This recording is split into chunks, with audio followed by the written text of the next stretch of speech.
Então, muito boa tarde a todos. Vamos dar início à nossa reunião da Comissão de Ambiente, Energia e Ordenamento do Território, mais concretamente à audição relativa ao surto de legionela no Distrito do Porto. Permita-me cumprimentar os deputados presentes e os deputados que nos acompanham por videoconferência e também a doutora Graça Freitas, que penso também nos acompanha por videoconferência, o doutor José Brito e Silva e o doutor Nuno Lacasta. Para iniciar a presente audição, iria dar a palavra ao grupo parlamentar do PSD, que apresentou o requerimento para esta audição, ao deputado Hugo Carvalho. Tem a palavra.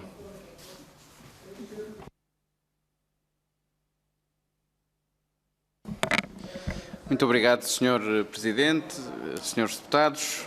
Queria cumprimentar também a doutora Graça Freitas, o Engenheiro Nuno Lacasta, o doutor José Brito e Silva, que, enfim, aqui são chamados a emprestar um pouco do seu tempo para clarificarmos um surto de legionela que, a dia 29 de outubro, foi detectado no Distrito do Porto, portanto, mais concretamente junto dos concelhos da Póvoa de Varzim, de Vila do Conde, Matosinhos, que vitimou 15 pessoas, que hospitalizou 89. A 3 de novembro ficámos a saber, até por algumas audições que já foram feitas aqui na Assembleia da República, que as autoridades locais identificaram a 3 de novembro o surto, começaram inquéritos epidemiológicos entre 4 e 5 de novembro. Soubemos que a 7 de novembro o Instituto Nacional de Saúde, Dr. Ricardo Jorge, tomou conhecimento pela comunicação social e que contactou a RS Norte para perceber o que, enfim, se passava. Que apenas a 9 de novembro foram efetuadas as primeiras visitas de autoridades de saúde a empresas, centros comerciais, já estamos 10 dias após o primeiro caso. A 19 de novembro temos notícia de 2 câmaras municipais, Vila do Conde e Póvoa de Varzim, que sinalizam falta de informação pelas autoridades. A 29 de novembro, já um mês depois, a RS Norte diz que, desde que foi suspenso o funcionamento das referidas torres de refrigeração, que verifica então uma descida dos casos, concretamente em Matosinhos. A 18 de dezembro temos um boletim do Centro Europeu de Prevenção e Controlo de Doenças que se diz a aguardar resultados e conclusões das investigações, que é o mesmo que nós também dizemos, que aguardamos resultados das investigações. E, portanto, Sr. Presidente, no tempo que me resta, o que aqui se pôs e se tem colocado em várias audições que temos feito no Parlamento, não só na Comissão de Ambiente, é de que temos nota de que houve oportunidades perdidas para identificar a origem do surto, que temos relatos de comunicação social sobre torres de refrigeração que poderão ter sido limpas antes das inspeções que foram feitas tarde e a más horas, segundo os relatos que temos. Temos a ausência de informação por parte de autoridades, até tivemos o INSA a dizer que soube pela comunicação social. Temos de todas as que vieram da área da saúde, um comum de não haver nexo de causalidade entre a bactéria e as fontes, ou seja, entre as fontes onde a bactéria foi encontrada e um match com a bactéria que infectava as pessoas. Temos todos os relatos de que há muito pouca probabilidade de virmos a encontrar, e de que nestes casos a probabilidade já é baixa de encontrar um nexo de causalidade entre as pessoas, a infecção que está nas pessoas e as fontes onde a bactéria se encontra. E, portanto, o que nós não queremos mesmo é que a culpa morra sozinha. Infelizmente, não é a primeira vez que Portugal passa por um surto de legionela e queríamos, no fundo, perceber qual foi o envolvimento das entidades de saúde, mas também as entidades do setor do ambiente e da tutela do ambiente, que também têm aqui uma proximidade e uma responsabilidade de prevenção e de inspeção preventiva nas instalações que estão nestes concelhos e noutros do país e perceber, no fundo, nesta primeira fase, o que é que foi a articulação para o pós-surto e se vamos ou não encontrar os culpados destas 15 vítimas mortais e destas 89 hospitalizações. Muito obrigado. Muito obrigado, Sr. Deputado. Passaremos então agora à fase em que serão convidados todos os requeridos a uma intervenção inicial. Eu daria 8 minutos a cada um e teremos de ser, dada a extensão temporal desta audição, terei que ser bastante rigoroso no tempo. Em termos de ordem das intervenções, o critério adotado foi o critério da ordem que consta do requerimento e, portanto, daria a palavra à doutora Graça Freitas, Diretora-Geral da Saúde, que penso que está a ouvir-nos por videoconferência. Muito boa tarde, doutora Graça. Está-nos a ouvir? Estou a ouvir perfeitamente, Sr. Presidente. Muito boa tarde. Boa tarde. Cumprimento na sua pessoa todos os senhores deputados e a Comissão Parlamentar. Nós vamos responder, obviamente, ao que foi colocado. Eu só vou apresentar aqui a equipa que na Direção-Geral acompanhou esta questão. À minha direita tenho o diretor da Direção de Serviços de Informação e Análise, à minha esquerda tenho o chefe de divisão de Estatística e Epidemiologia, que acompanhou diretamente o assunto. À minha frente a professora Maria de Jesus Chasqueira, que além de na Direção de Serviços ter esta função da vigilância epidemiológica da doença dos legionários, é também a coordenadora nacional do Programa de Vigilância da Doença dos Legionários da DGS, e depois o engenheiro Paulo Diegues, que é o nosso chefe de divisão de saúde ambiental, e portanto estamos aqui as principais pessoas envolvidas. Eu passaria a palavra ao Dr. Pedro Pinto Leite, que vai responder ao senhor deputado, falando no que são as atribuições da Direção-Geral da Saúde e de qual foi, de facto, o papel da Direção-Geral de Saúde no acompanhamento deste surto que ocorreu na região norte. Muito obrigada, Sr. Presidente, muito obrigada, Srs. Deputados. Muito boa tarde. Vou fazer então começar com um pequeno enquadramento sobre a Direção-Geral de Saúde e passar depois ao nosso envolvimento. A Direção-Geral de Saúde é um serviço central do Ministério da Saúde, com várias atribuições, incluindo a coordenação e assegurar a vigilância epidemiológica das doenças transmissíveis e não transmissíveis, assim como os seus fatores determinantes. Também temos como atribuições desenvolvimento de sistemas de alerta e resposta apropriada a emergências de saúde pública a nível nacional e também com a respectiva contribuição no quadro internacional, nomeadamente com o Centro Europeu de Prevenção e Controlo de Doenças, o ECDC, e a Organização Mundial da Saúde. De igual forma, a Direção-Geral da Saúde ainda apoia a Sra. Diretora-Geral da Saúde no exercício das suas competências de Autoridade de Saúde Nacional nos termos previstos da lei.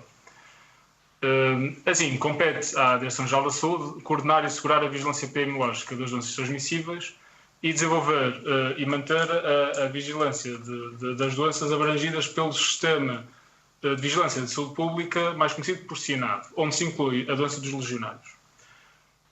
Para cumprir estas atribuições, nomeadamente no que diz respeito à divisão de epidemiologia e estatística, nós dispomos de uma equipa específica para a recolha sistemática de dados de várias fontes, que se podemos dividir em dois grandes grupos. Por um lado, as doenças de notificação obrigatória com base em indicadores, e, portanto, que nos suportamos bastante no sistema de saúde pública, no SINAD, e também com base em eventos, portanto, aquilo que nós chamamos de rumores, ou contactos informais com as equipas locais portanto, todo tipo de fontes informais. Como também foi dito, a Sra. Professora Maria Chasqueira integra a equipa e é a principal responsável pela doença dos legionários no âmbito da vigilância epidemiológica.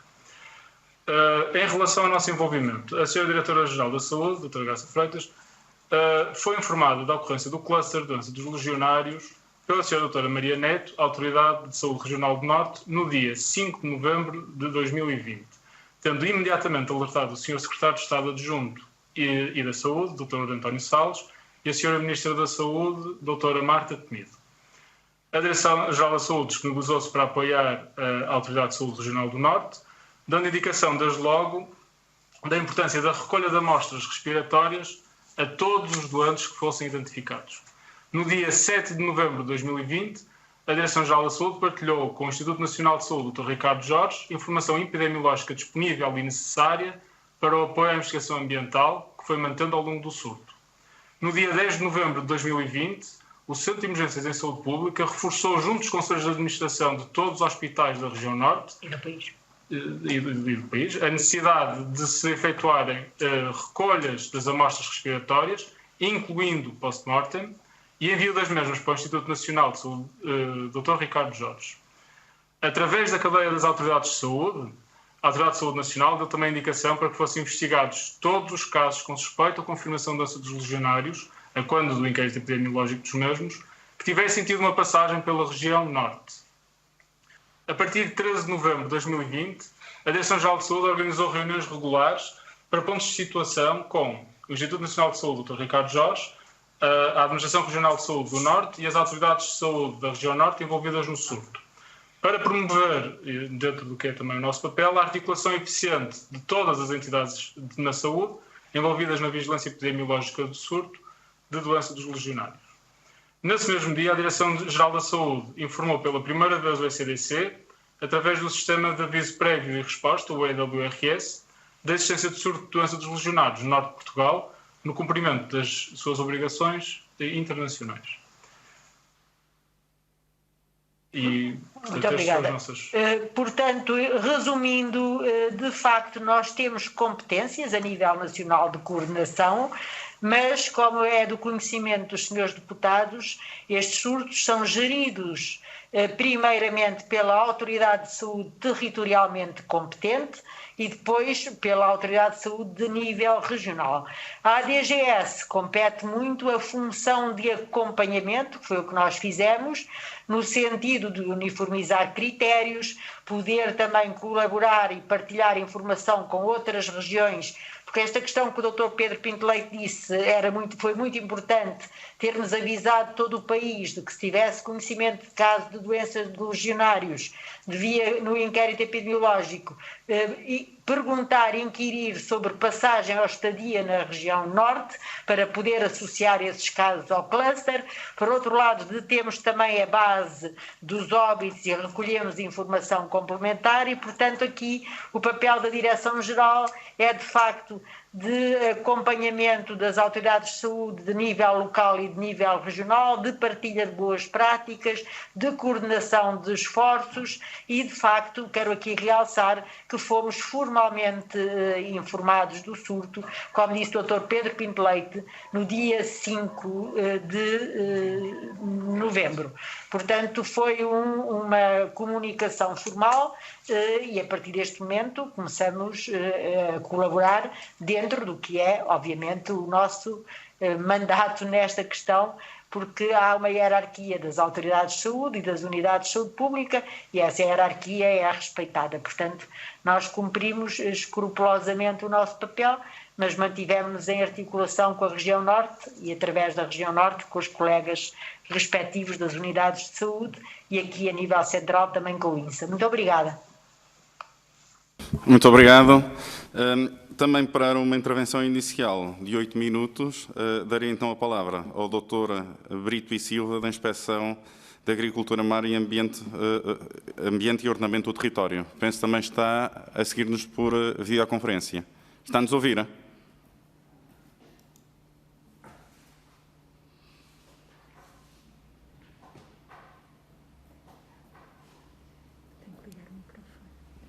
Eu peço-lhe que ligue o microfone.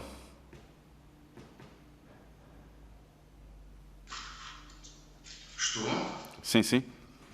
Muito boa tarde, Sr. Presidente. Peço desculpa. Não temos imagem. Não tinha ligado o microfone. Eu peço desculpa, peço-lhe também que ligue a câmara.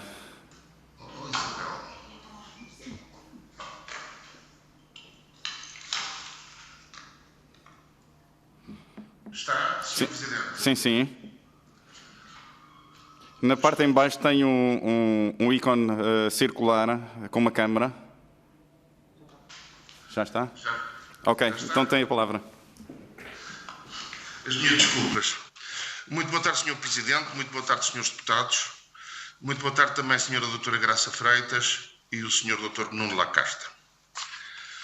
A IGAMAOT teve conhecimento em novembro, no final de novembro de 2020, pelos mídia, do surto de legionela que afetou os concelhos de Matosinhos, Vila do Conde e Póvoa de Varzim, no distrito do Porto.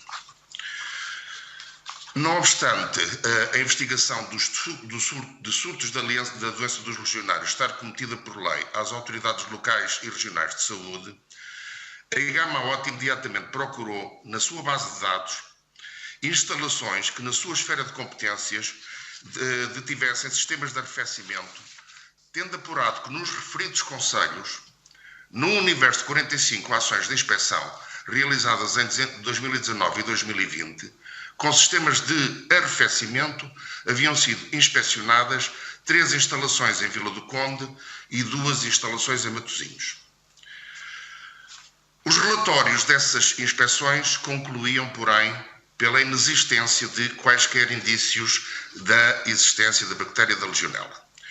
Ou seja, não obstante as competências para a investigação de situações de surto de legionela estar cometida a autoridades de saúde, no perímetro das suas competências, a Igamaot tentou ver se havia nos concelhos em causa instalações com sistemas de arrefecimento que propiciassem a disseminação da bactéria da Legionela. Pelos mídias também soube a Igamaot do encerramento das torres de arrefecimento das empresas Ramírez e Filhos e da Longa Vida Indústrias Lácteas. As obrigações de fiscalização na Lei 52 de 2018 encontram-se repartidas por várias entidades em função das suas competências próprias. Desde a Autoridade de Segurança Alimentar, a Autoridade para as Condições de Trabalho, a Entidade Reguladora da Saúde, a Igamaot e a Inspeção-Geral das Atividades de Saúde. Relevante nesta matéria é também, nesta matéria de fiscalização e inspeção, é também a circunstância das empresas em causa serem ou empresas do sistema de indústria responsável, tipo 2, o caso da Ramírez, ou empresas do ramo alimentar, como é o caso da Longa Vida, sendo que nenhuma delas está abrangida pelos regimes legais na competência direta da Igamaot, não integrando por isso as suas bases de dados, nem os sistemas de risco correspondentes. Pelas indicadas razões e ainda por não lhe ter sido solicitada pelas autoridades de saúde, a Igamaot não acompanhou no terreno o surto de legionela ocorrido no último trimestre no Distrito do Porto, não detendo por isso, para além do que acompanhou na comunicação social, informação sobre o mesmo. Não obstante, e para terminar, queria deixar expresso o seguinte: embora a Lei 52 de 2018 atribua a investigação das situações de surto da doença do legionário às entidades de saúde, sempre que estas o entendam por relevante, a Igamaot está disponível para colaborar e para dar o contributo que lhe é solicitado, a exemplo, aliás, de o que ocorreu já em situações anteriores, nomeadamente nos surtos do Hospital São Francisco Xavier em Lisboa e em Vila Franca de Xira. Muito obrigado, Sr. Presidente. Muito obrigado, Srs. Deputados. Muito obrigado. Então, para terminarmos esta ronda inicial, daria agora a palavra à Agência Portuguesa do Ambiente, ao Dr. Nuno Lacasta, e tem indicação também à engenheira Ana Teresa Pérez. Penso que nos está a ouvir. Boa tarde. Boa tarde. Estou. Boa tarde. Espero que me estão a ouvir e a ver. Sim, confirmo. Faça favor. Muito obrigado pelo convite, Sr. Presidente, senhores deputados. Eu vou ser muito breve. Estou, de facto, nesta audiência acompanhado pela minha colega Ana Teresa Pérez, colega de Conselho Diretivo, bem como por colegas do Departamento de Gestão Ambiental. Cumprimento também a Sra. Doutora Graça Freitas, nossa Diretora-Geral de Saúde, e o meu colega Brito e Silva, Inspetor-Geral do Ambiente, e colegas. Eu vou ser muito rápido, justamente para dar nota, à semelhança do que disse o Sr. Inspetor-Geral, que, como sabem, de acordo com a legislação recente de 2018, a APA não detém competências nesta matéria, e como já foi explicado, aliás, quer pela DGS, quer pela Igamaot. E por essa razão não acompanhamos este surto, não por isso tendo qualquer informação sobre iniciativas decorrentes do mesmo. Tal como referiu o Sr. Inspetor-Geral, sem embargo, quando de solicitações que sejam feitas, evidentemente, estamos sempre disponíveis e preparados para colaborar com, nomeadamente, as autoridades de saúde. E por isso eu creio que, neste momento, o que faz sentido é pôr-me à disposição de Vossas Excelências para perguntas que entendam ainda assim, colocar talvez uma nota final, dando nota do seguinte: como é sabido, temos esta legislação, esta nova legislação, que me parece uma legislação muito importante, desde logo porque ela emana também da Assembleia da República, por outro lado, porque veio pela primeira vez estabelecer um regime de prevenção compreensivo para o controle da doença de legionários e definiu procedimentos relativos à utilização e manutenção das redes, sistemas de equipamentos propícios à proliferação e disseminação da legionela, estipula a base de condições de criação de uma estratégia de prevenção primária, reintroduz, se me permitem utilizar a expressão, um mecanismo de auditorias que me parece que de alguma forma foi esquecido no passado e que hoje de alguma forma está de regresso e parece-me importante também, e previa um conjunto de regulamentos complementares, como seja uma portaria que se encontra entretanto já publicada e um despacho que está neste momento em análise interdepartamental. A APA recebeu a proposta de despacho para análise, está a fazê-lo, focada essencialmente nas questões de água associada a esta matéria, e, portanto, na primeira oportunidade, evidentemente, daremos a nossa contribuição à entidade que está a liderar a preparação deste mesmo despacho. Muito obrigado. Muito obrigado. Então passaremos agora à ronda das intervenções dos grupos parlamentares e para iniciar daria a palavra à senhora deputada Joana Lima pelo grupo parlamentar do Partido Socialista. Muito obrigada, Sr. Presidente. Cumprimento os senhores deputados. Cumprimento também a doutora Graça Freitas e toda a sua equipa, o Dr. José Brito e Silva da Igamaote e o Dr. Nuno Lacasta também e toda a sua equipa da APA. Cumprimento, claro, em nome do Grupo Parlamentar do Partido Socialista e agradeço a vossa disponibilidade para participar nesta audição que, apesar de ser transversal a todas as entidades que ouvimos aqui, as três que estão aqui presentes hoje, que as competências são um pouco escassas nas vossas instituições, mas em todo caso entendemos que pode haver também aqui alguns esclarecimentos que possam contribuir para a clarificação deste surto que ocorreu no Distrito do Porto, com maior incidência no território de Matosinhos, Vila do Conde e Póvoa de Varzim. Aliás, como o Sr. Deputado Carvalho já aqui bem caracterizou do ponto de vista factual e, portanto, vou-me escusar de fazer essa caracterização. No âmbito da Comissão de Saúde, e também ouvimos a doutora Graça Freitas e que nos diz que as competências são das estruturas locais no âmbito da saúde, e ouvimos também na Comissão de Saúde as estruturas mais territoriais, conforme já vinculei, nomeadamente a ARS Norte, o LS Matosinhos e o A6 de Vila do Conde, Póvoa de Varzim e também o INSA, o Instituto Nacional de Saúde do Dr. Ricardo Jorge. Depois o PSD entendeu que no âmbito do ambiente também podíamos ter alguma clarificação no âmbito deste processo e fez um requerimento a esta Comissão para ouvirmos estas entidades que hoje aqui estão presentes e o facto de também, na altura que fizemos esta audição, não havia ainda uma clarificação relativamente aos resultados deste surto. Aliás, havia um relatório que estava prestes a ser concluído no âmbito do Instituto Nacional de Saúde, Dr. Ricardo Jorge. Não sei se a doutora Graça Freitas tem alguma coisa também a acrescentar-nos relativamente a esta situação. E, portanto, apesar das vossas competências serem um pouco restritivas neste âmbito, eu não posso deixar de vos colocar algumas questões que, se entenderem e se for das vossas competências, então respondem, senão, com certeza, iremos ter que buscar estas questões a outras entidades. E pergunto a estas entidades presentes se sabem, e não pelos mídia, qual o ponto da situação desta situação do caso de legionela, que está identificado. Pergunto também à Igamaote, que já nos disse que fez 2 inspeções a 2 entidades, a 2 unidades industriais em Vila do Conde e Matosinhos, quantas inspeções feitas no âmbito também deste assunto, a posteriori.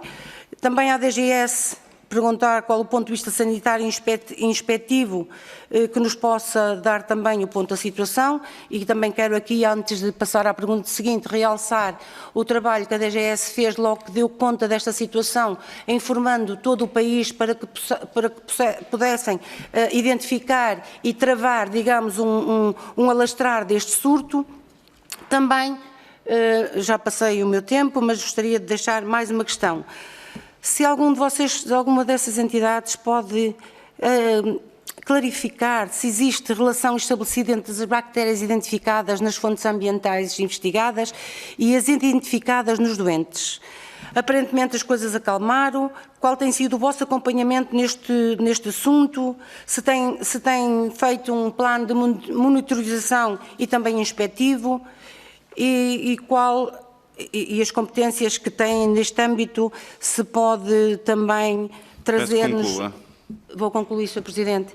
Se pode, então, dar-nos mais alguma clarificação, e agradeço desde já os contributos que deram no início desta audição. Muito obrigada. Muito obrigado, Sra. Deputada. Usará agora da palavra, em nome do Partido Social Democrata, o Sr. Deputado Carvalho.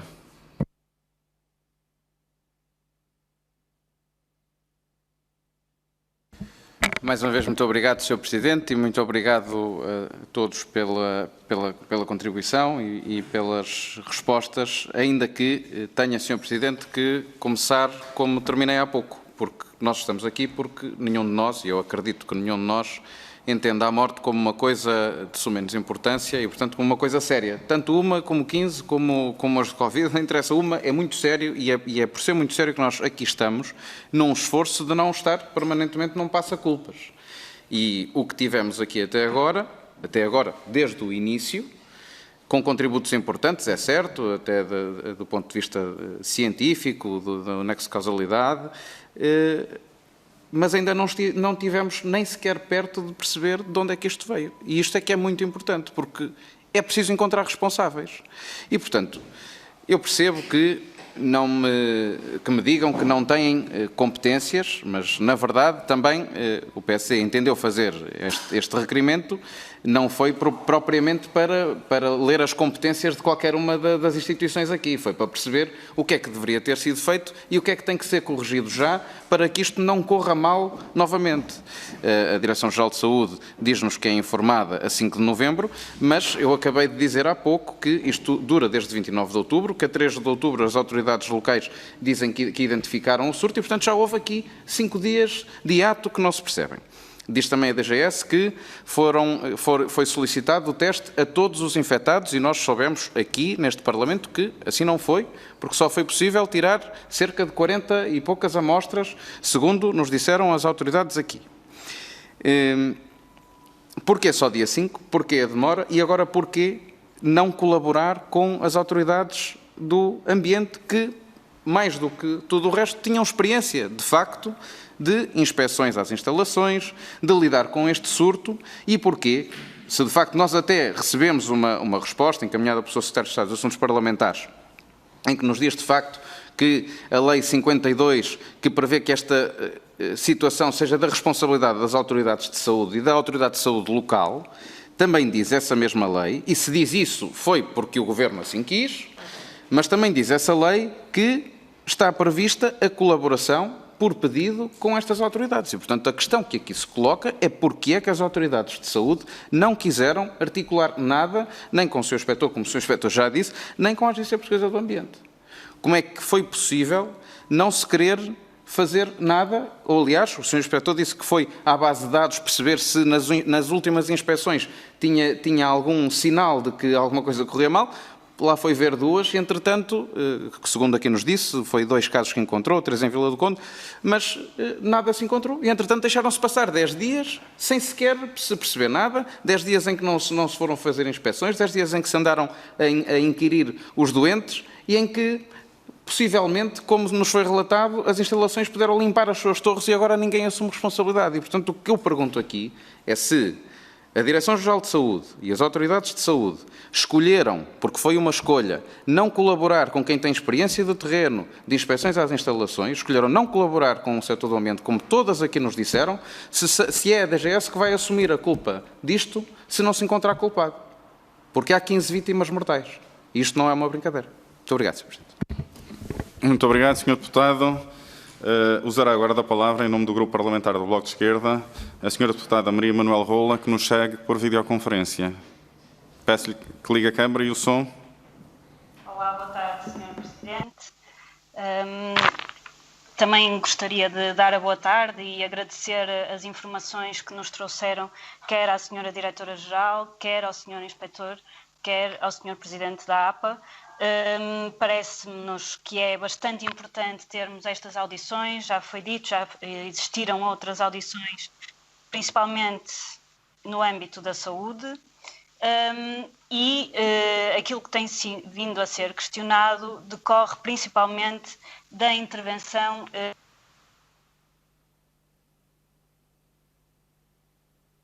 Perdemos momentaneamente o som e a imagem.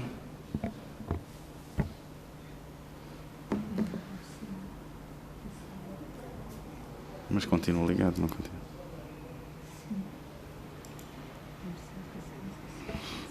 Só um compasso de espera a ver se retomamos a ligação.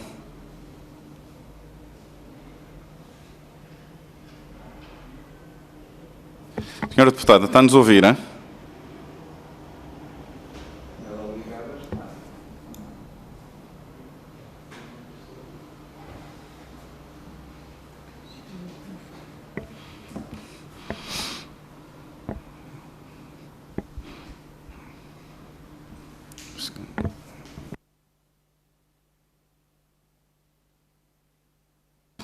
Então, enquanto são superadas estas dificuldades técnicas, passaremos então para o próximo grupo parlamentar, que é o Partido Comunista Português, e depois retomaremos o Bloco de Esquerda.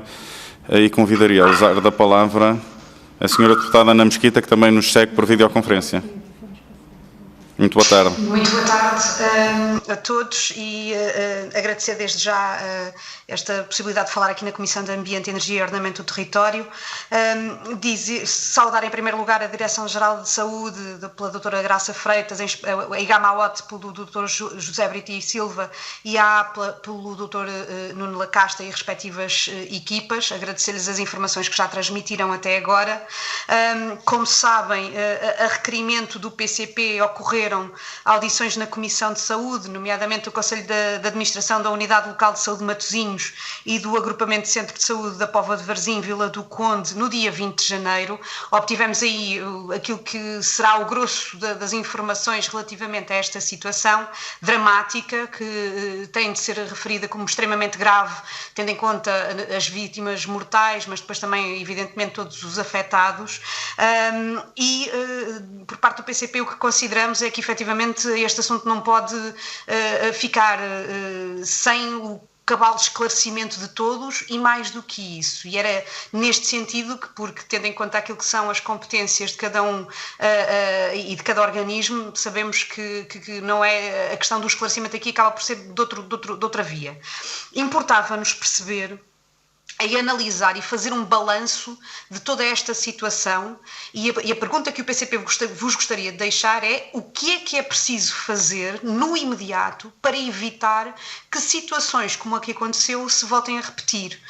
E designadamente, havendo aqui um intervalo de tempo que possa de alguma maneira possibilitar às empresas onde estes focos poderão estar associados, de tomarem medidas que de certa maneira contribuam para que não seja possível identificar quem é que é efetivamente o responsável numa circunstância destas. E, portanto, já aqui o referiram, há várias entidades que têm competências diversas de fiscalização e de inspeção. Então, há alguma reflexão por parte da DGS, da IGAMAOT e da APA em relação à forma como deve haver uma estruturação para haver uma resposta pública que garanta a maior rapidez e a identificação eficaz neste tipo de situações de quem é a origem do problema. E, por outro lado, uma outra questão que vos gostaríamos de colocar tem a ver também com o cruzamento das informações em tempo útil entre cada entidade e aquilo que é, parece-nos um pouco estranho, este conhecimento que houve por via da comunicação social de eventos desta gravidade, mesmo não havendo competências diretas, mas podendo haver recursos que podem ser utilizados em benefício da resolução da situação. E, portanto, não deveria aqui também haver, e isto é uma pergunta muito concreta, algum tipo de mecanismo de interoperabilidade dos sistemas de informação e de comunicação das várias entidades e das várias tutelas que permitam uma intervenção muito mais rápida, muito mais direcionada e que efetivamente possam dar aqui uma resposta a esta situação. E por outro lado, dos elementos que conhecem até este momento, se têm algum tipo de condição, naturalmente, mediante aquilo que são as vossas respectivas competências e responsabilidades, de ajudar e de contribuir para que seja identificada, afinal de contas, onde é que vem a origem do surto, tendo em conta todo o tempo que já passou, as dificuldades que estão acrescidas e, naturalmente, cada uma das responsabilidades a que a DGS, a Gamaot e a APA estão acometidas. Eram as perguntas que o Grupo Parlamentar do PCP gostaria de deixar, reafirmando uma forte solidariedade para com todas as vítimas e seus familiares, que é a situação também fundamental que nos move aqui neste processo. Peço concluo, muito obrigado. Tendo nota que já se encontram resolvidas as dificuldades técnicas da ligação à senhora deputada Maria Manuel Rola, devolvo-lhe a palavra para retomar a intervenção. Obrigada, Sr. Presidente. Quero também agradecer aos nossos convidados as diferentes informações que nos trouxeram aqui hoje e dizer, sim, que temos ouvido outras entidades, principalmente na área da saúde, relativamente a este foco em concreto que ocorreu no Distrito do Porto. Ora, não retirando a importância essencial de percebermos a resposta que tem vindo a ser dada neste momento relativamente ao foco que ocorreu, parece-nos que é também importante perceber de que forma é que tem vindo a ser implementada a Lei 52 de 2018, porque ela prevê um conjunto de matérias que permitem antecipar, fiscalizar, monitorizar a ocorrência de surtos e que nos parece que poderá não estar a funcionar em seu pleno. Aliás, já como aqui foi referido, a Portaria 25/2021 foi publicada a 29 de janeiro deste mesmo ano, o que nos preocupa, como é óbvio, relativamente aos próprios sistemas de análise de risco e à classificação do risco e das medidas mínimas que devem ser adotadas, que só agora é que foram, digamos, tornadas claras e públicas na decorrência da Lei 52 de 2018.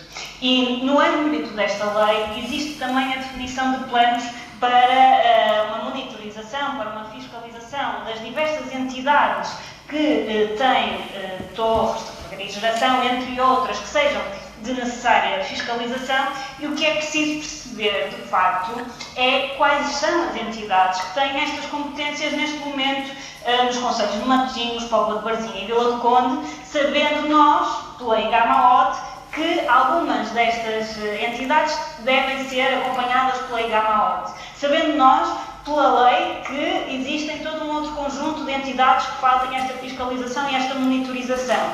E perguntando nós se não deveria haver uma entidade, e se ela existe, que faça a centralização, digamos, de toda esta informação. Para além disso, é preciso perceber quais são as entidades que deveriam ter feito esta fiscalização à ramidez e à longa vida. Sabemos que o Gamaot não é, porque já o referiu aqui, que não está no âmbito das suas competências. Então, está no âmbito da competência de que entidade, quem deveria ter ido fiscalizar antecipadamente e feito ações de fiscalização, tal como a Gamaot fez em outras instalações. Para além disso, é preciso perceber se a emissão tardia desta portaria veio, ou por omissão, acabou por não contribuir a que existisse esta fiscalização antecipadamente, porque a necessidade de definir o risco elevado e uma inspeção anual, por exemplo, como nos referiu a Gamaot numa resposta que nos deu por escrito, ou o risco não é elevado e uma inspeção de 3 em 3 anos depende destas definições que saíram em portaria, o que mais uma vez nos coloca em questão se este vazio, digamos assim, legislativo por parte do Governo não terá colocado também algum entrave na capacidade de antecipação destes focos que tivemos aqui. E só apenas mais uma questão, e relativamente à Agência Portuguesa do Ambiente, que não tem nenhuma competência nesta matéria no que esta lei confere, mas o que é verdade é que uma das primeiras entidades que as autoridades locais de saúde contactaram foi a Indapa. E aquilo que era importante perceber, e no âmbito das redes de abastecimento, é se a Agência Portuguesa do Ambiente não deveria também estar consagrada no âmbito da fiscalização e da monitorização, ou se o faz de outra forma, nas matérias que aqui vimos, relativamente à legionela e às redes Peço que conclua. de água para consumo humano. E concluo assim a minha intervenção. Obrigada, Sr. Presidente. Muito obrigado, Sra. Deputada. Usará agora da palavra, pelo Grupo Parlamentar do PAN, a Sra. Deputada Viana Cunha, que também nos segue por videoconferência. Muito obrigada, Sr. Presidente. Cumprimentá-lo, desde já, assim como as senhoras e senhores deputados presentes, e agradecer a presença e disponibilidade, quer da equipa da DGS, da IGAMAOT e da APA. Nós começaríamos esta intervenção lembrando que já se passaram praticamente 4 meses, lembrando também que as vítimas deste surto de legionela que em outubro atingiu uma região do Grande Porto, consideram que foram abandonadas pelos responsáveis políticos e respectivas equipas de atuação. E, portanto, nós gostaríamos desde logo de perguntar o seguinte: se consideram que o tempo que se demorou a recolher as amostras e posteriormente a serem enviadas para o INSA se colocou em risco a possibilidade de se detectar a origem do surto de legionela. Também gostaríamos de perguntar se têm conhecimento em que estado é que chegaram as amostras de água recolhidas, isto porque todos sabemos a importância de saber aspectos como se tinham ou não muito cloro. Também gostaríamos de perguntar o que é que efetivamente vão fazer as entidades presentes para, no fundo, garantir que os responsáveis efetivamente são devidamente responsabilizados por o que aqui efetivamente decorreu, causando vítimas e danos irrecuperáveis. E lembrava o seguinte, é que a ARS Norte, muito recentemente, segundo veio a público, terá dado este processo como terminado, apesar de reconhecer que não terá identificado propriamente a origem do surto de legionela. Eu gostaria de acrescentar o seguinte, é evidente para todos que a disponibilidade de recursos humanos, quer em saúde pública, quer em saúde ambiental, já era muito preocupante antes deste contexto sanitário que vivemos, mas continuamos com rácios muito abaixo daquilo que está previsto por lei, quer ao nível da saúde pública, quer ao nível da saúde ambiental. Gostaria também de lembrar umas declarações feitas pelo seu secretário de Estado da Saúde, Diogo Lopes, que afirmou a 22 de dezembro que a identificação da origem do surto será feita no seu tempo próprio. Eu gostaria de perguntar, em particular, à DGS, o que é que considera o seu tempo próprio. Também gostaria de acrescentar o seguinte, parece que efetivamente não se aprendeu rigorosamente nada, ou aprendeu-se pouco com este surto, e dou ainda mais um exemplo que sustenta isto mesmo que estou a dizer.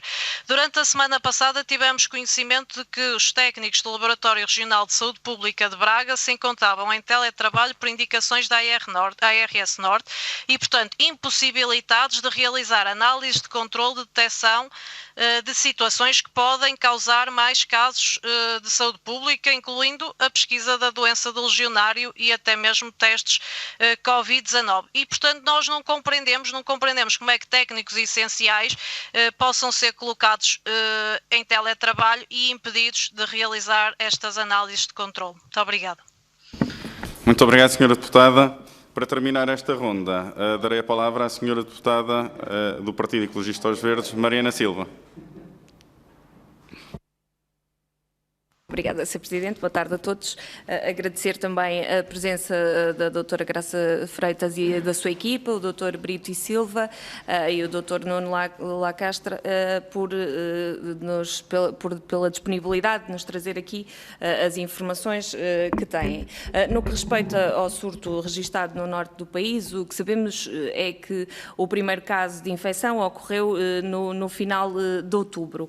Os verdes encararam com muita preocupação a ausência de informação sobre esta causa por parte da saúde pública, na veiculação de orientações dirigidas à população, aos setores de atividade comercial e industrial, balneários, piscinas, centros comerciais, hotéis e indústrias, de forma a apresentar um conjunto de medidas preventivas e serem adotados comportamentos e ações suscetíveis de controlar a infecção. Ficamos surpreendidos por isto não ter acontecido.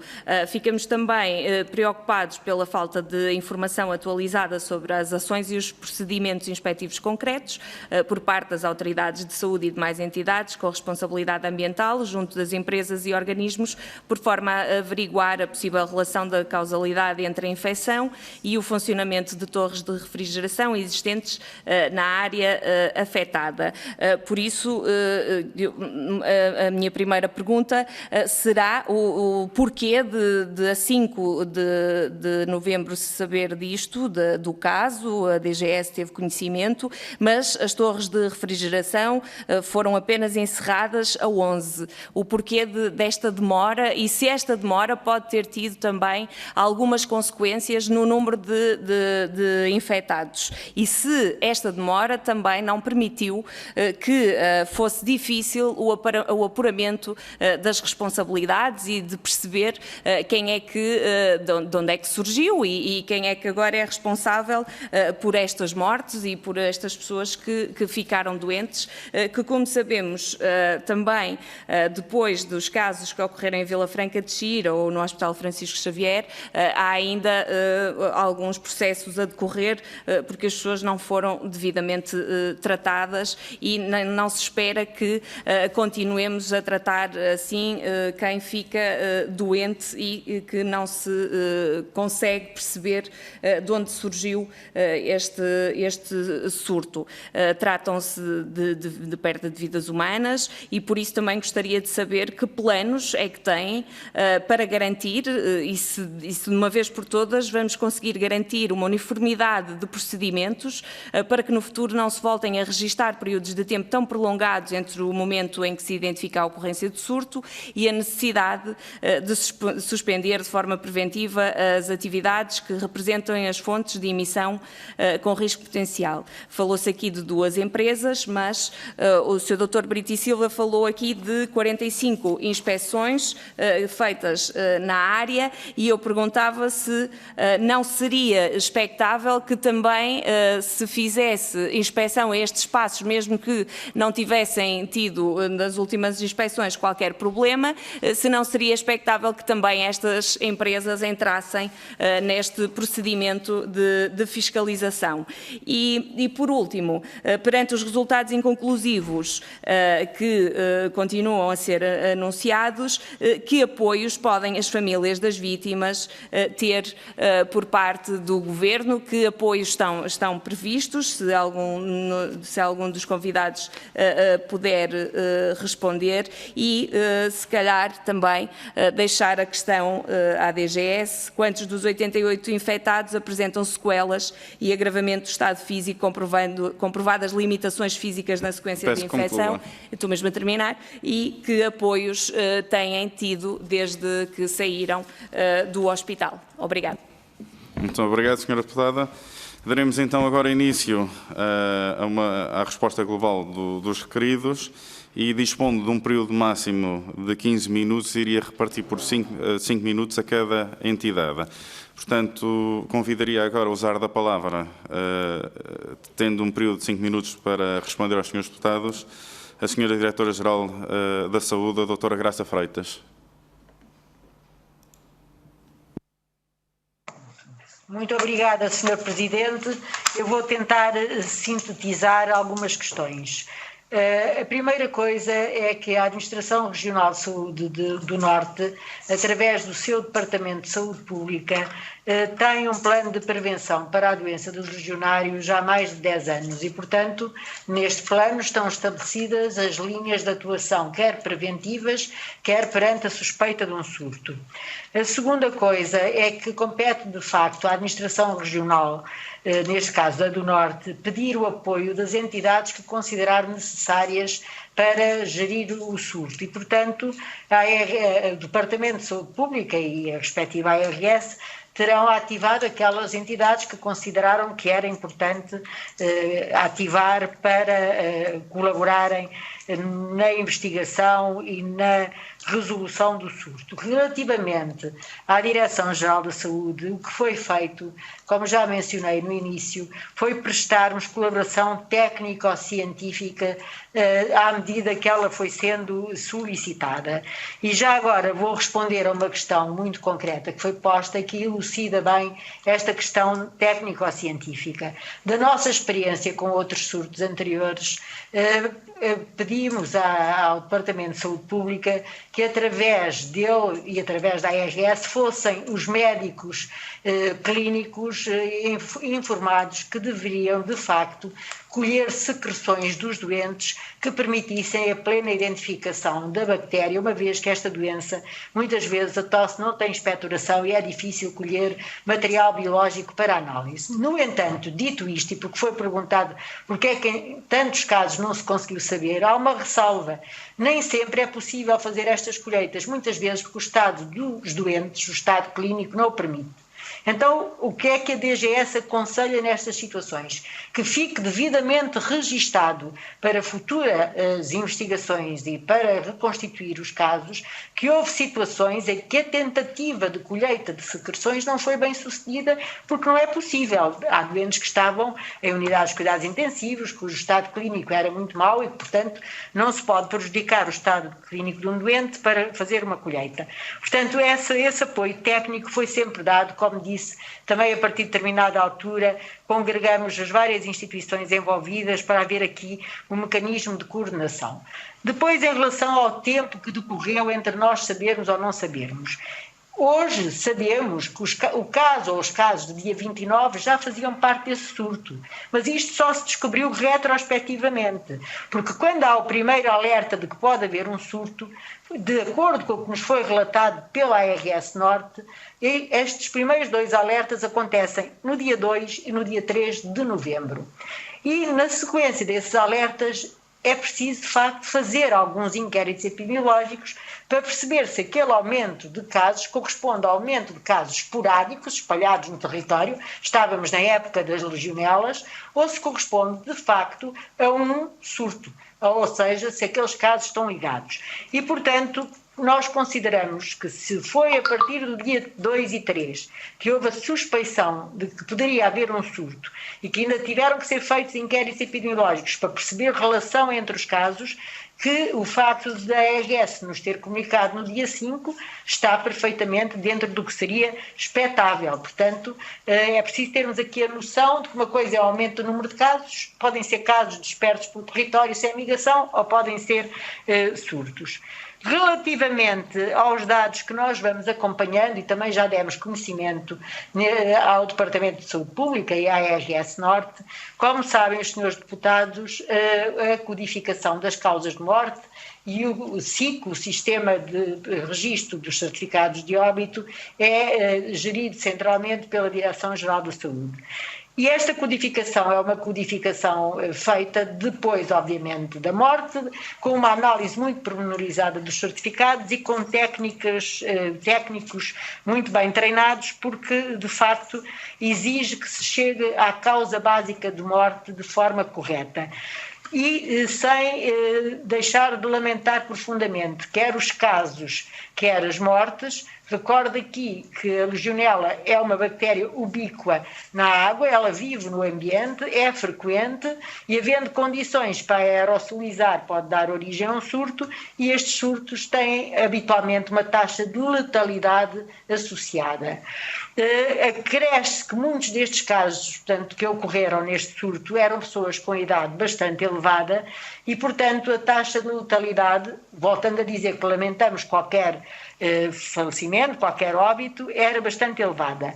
Dito isto, os 15 óbitos inicialmente considerados tinham outras comorbilidades, dois deles, como saberão, dois deles tinham Covid, porque 11 dos doentes do surto estavam co-infectados com a legionela e com o SARS-CoV-2 e, portanto, quando se codificou a causa de morte, no final foram considerados que 88 casos, estes são os números mais definitivos que nós temos, e 9 mortes atribuíveis à legionela. Portanto, 2 outras mortes foram atribuíveis à infecção por SARS-CoV-2 e outras ainda, outras patologias graves e em fase avançada que doentes também com idade avançada tinham.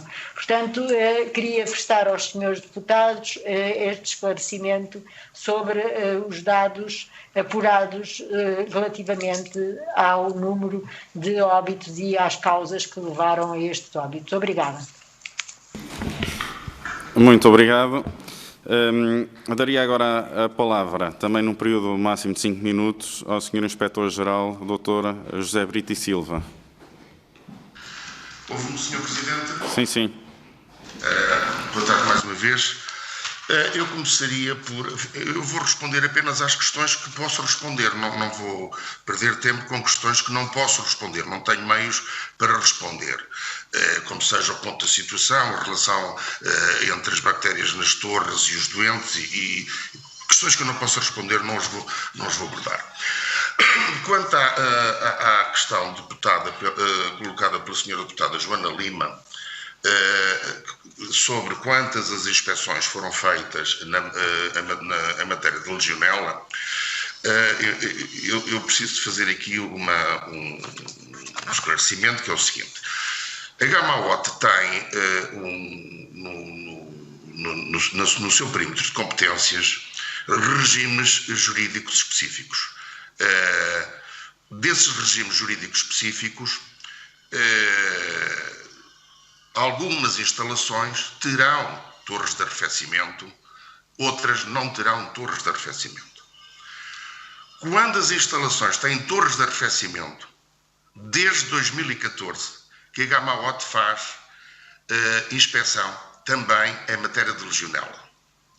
Porquê? Porque a instalação que está no seu perímetro de competências, além das competências específicas, detém uma estrutura suscetível de propiciar a criação e disseminação de legionela e, nessa medida, desde sempre que fazemos essa averiguação também.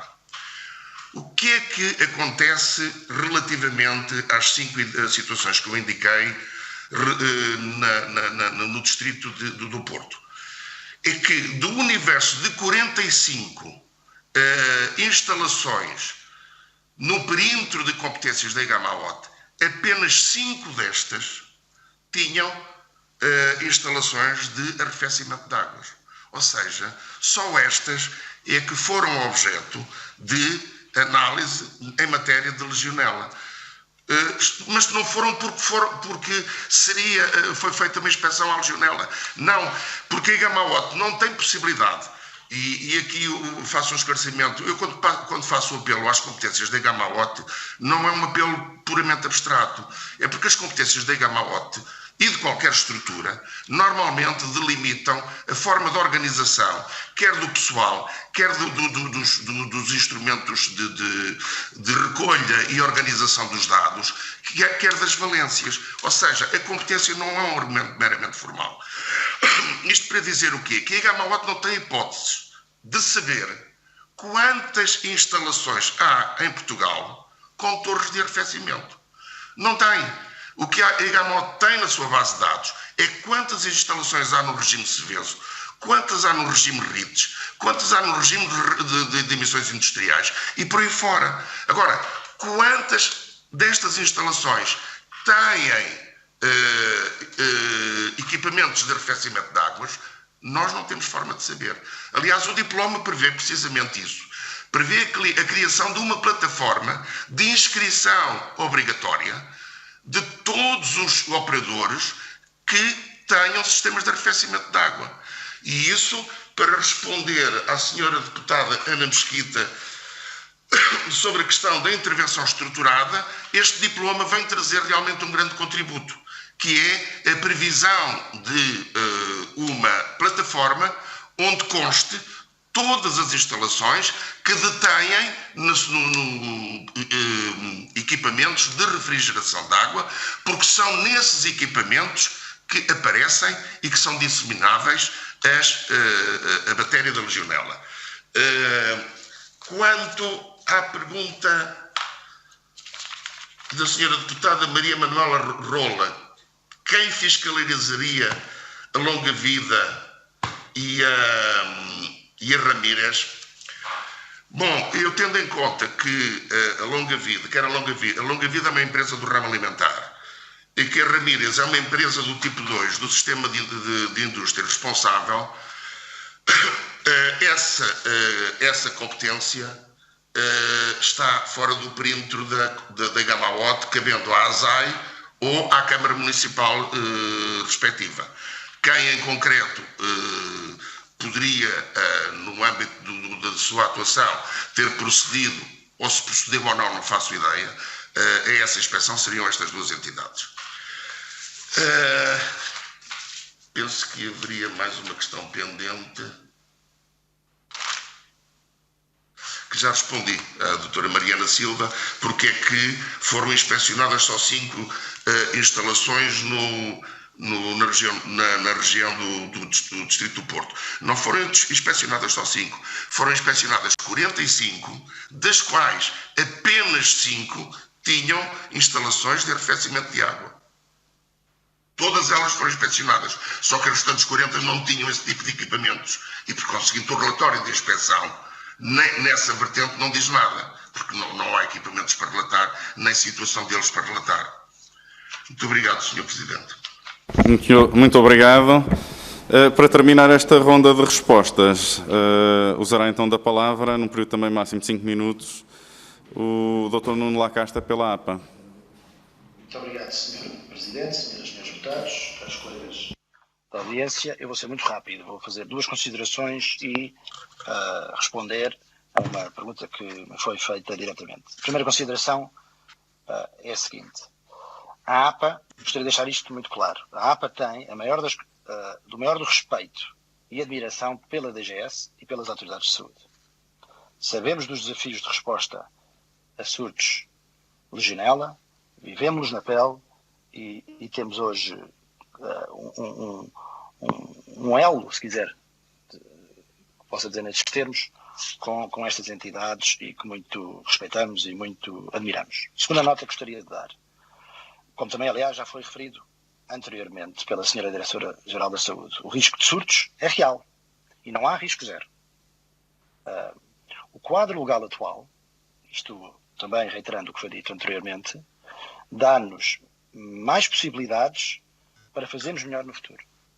Organizámonos do ponto de vista do quem, é sempre uma espécie de santo grau neste país idiosincrático, perceber quem é que tem competências, o diploma atual clarificou. Em segundo lugar, foca-se na prevenção, como foi referido há pouco, quer através dos planos de prevenção, quer através de um conjunto de outras medidas e ações, melhora da monitorização e de acompanhamento através, nomeadamente, das auditorias, e permite ter melhor troca de informação, e por isso concordo inteiramente com o que disse o Sr. Inspetor-Geral, que é importante a criação desta plataforma, porque nos permitirá, pela primeira vez, termos um acervo onde diferentes empresas, com diferentes instalações, possam estar justamente registadas. E justamente por essa razão, minha nota final sobre esta consideração, porque este diploma se foca em equipamentos e não em saber que em empresas de per si, hoje temos a possibilidade precisamente de perceber que onde existem estes equipamentos, existe por um lado a obrigatoriedade de registro e por isso ninguém está, por assim dizer, fora da lei.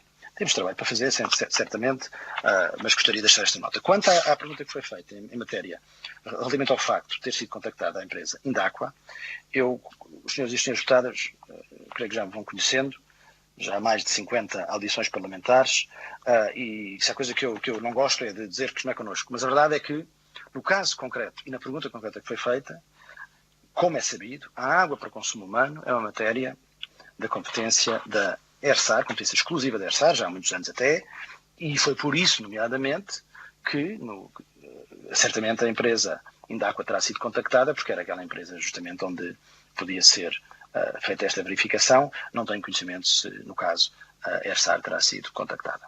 Muito obrigado. Muito obrigado. Aproveito para agradecer a participação nesta audição conjunta das três entidades e daremos assim como terminada esta audição e esta primeira parte da nossa reunião.